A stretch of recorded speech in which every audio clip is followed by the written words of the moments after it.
The phony pharaoh, as Mohamed Al Fayed was called, blew hot and cold when it came to the media. So I wasn't surprised when, shortly after having agreed to be interviewed by me for this newspaper sometime in 2009, I took a call from his press secretary to say it was off.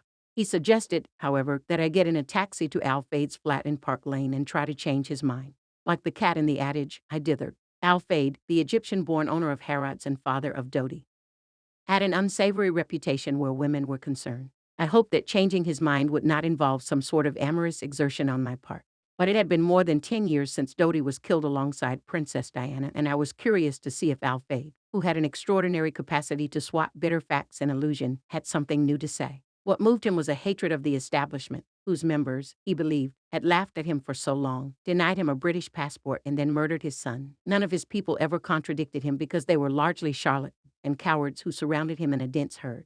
Al Fayed, who died last month at the age of 94, was a bully and not averse to making threats. What followed that day was one of the most disturbing afternoons of my life. It began simply enough. A doorman opened the street entrance and I rang the bell to Al Fayed's apartment.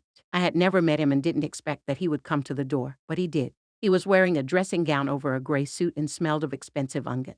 I couldn't change his mind about the interview, but he didn't want me to leave, either. He made his purpose clear, like the horse trader he was at heart. Why don't we have a romantic dinner tonight? My nerves hit thermonuclear levels. I had no intention of dining with him and said so. How about tomorrow night?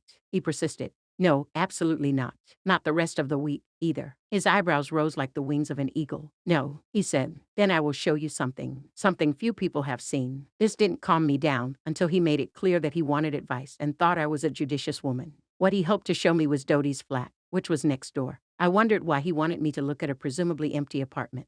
His eyes welled up and I felt a sudden rush of sympathy for him. With Dodi's death had gone not only his beloved son, but also his hopes of being accepted by the establishment he hated yet yearned to join, an ambition he had attempted to realize, fruitlessly, for much of his life.